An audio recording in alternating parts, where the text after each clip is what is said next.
जिस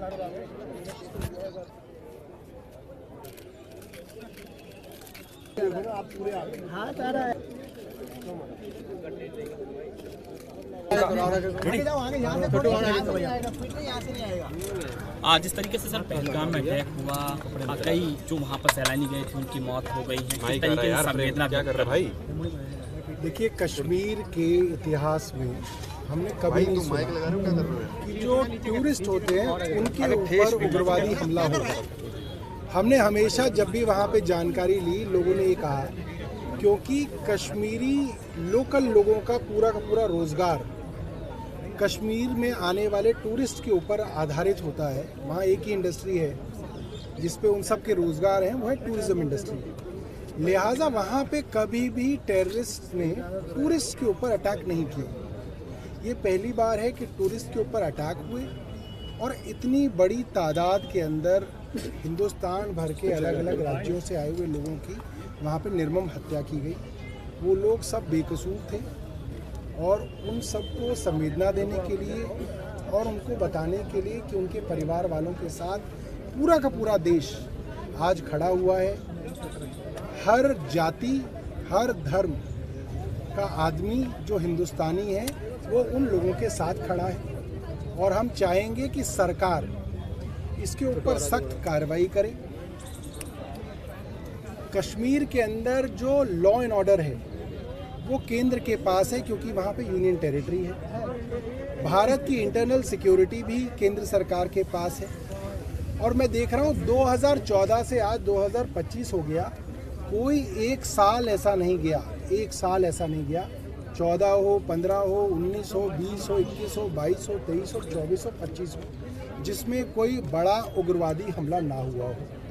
तो केंद्र सरकार की विफलता है, इंटेलिजेंस फेलियर है और मुझे लगता है कि केंद्र सरकार को अब सीरियसली इस मामले के लिए कुछ ठोस करना चाहिए। अब तक जो भी हुआ, मुझे लगता है कि वो कहने के लिए तो कहा गया कि इससे उग्रवाद खत्म होगा। 370 हटाई आपने कहा उग्रवाद खत्म होगा, नहीं हुआ। आपने नोटबंदी कर दी, आपने बोला इससे उग्रवाद खत्म होगा, नहीं हुआ। आपने कश्मीर के कई हिस्से कर दिए, आपने यूनियन टेरिटरी बना दी, आपने चुनी हुई सरकार की पावर छीन ली, आपने कहा उग्रवाद कम होगा, नहीं हुआ।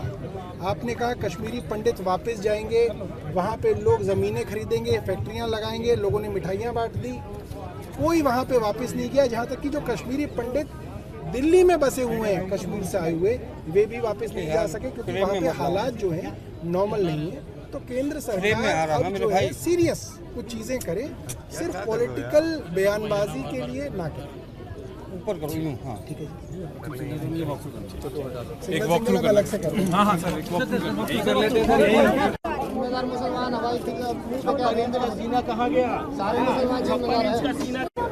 नजर आ रहे हैं।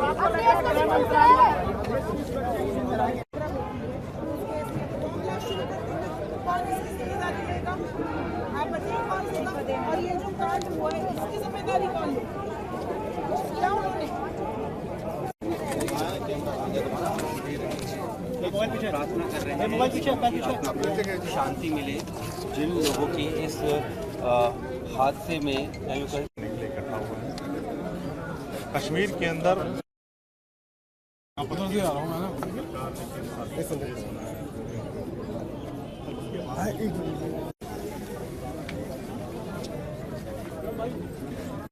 ये बहुत बड़ी घटना है, इसको आप कैसे देखते हैं? देखिए, ये बहुत ही दुर्भाग्यपूर्ण है।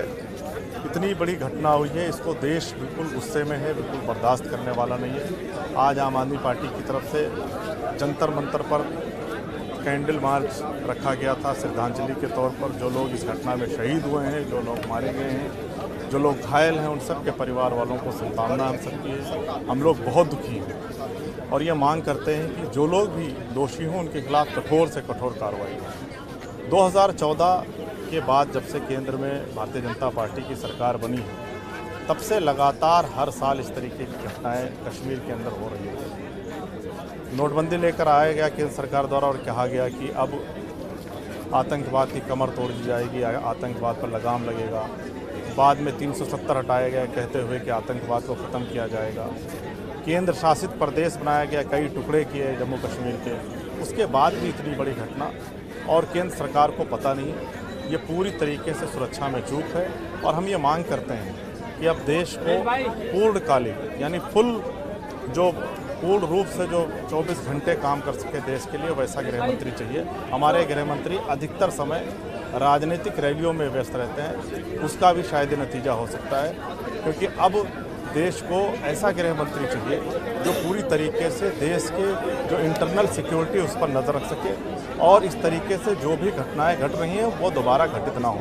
हम सारे लोग यहाँ पर जो परिवार है, जो इस पूरे घटना में शामिल परिवार है, उसके लिए संतावना व्यक्त करने आए हैं और हम ये मांग करते हैं कि कठोर से कठोर कार्रवाई हो। जम्मू एंड कश्मीर ये बहुत बड़ी हादसा घटना है, इसको आप कैसे देखते हैं? देखिए, आज हम सब लोग जंतर मंतर पर आज कैंडल मार्च हमने किया।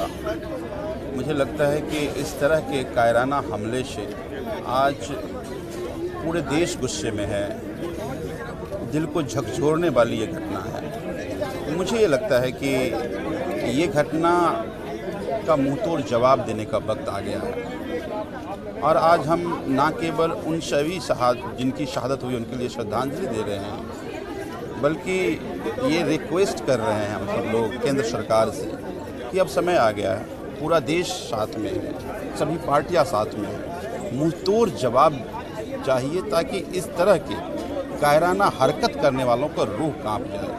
क्योंकि बार बार प्रधानमंत्री कहते आ रहे हैं, पहले कहा कि नोटबंदी बंद हो जाएगी, आतंकवादी घटना रुक जाएगी, 270 हट जाएगा, आतंकवादी घटना रुक जाएगी, लेकिन ये तो बढ़ता ही जा रहा है। ताकि इतनी हिम्मत कहाँ से आ रही है और सुरक्षा में चूक कहाँ से हो रही है? मैं उम्मीद करता हूँ कि इस पर केंद्र सरकार ठोस कदम लेगी ताकि आगे से इस तरह की घटना करने वालों का रूह कांप जाए। इधर आ जा, इधर आ।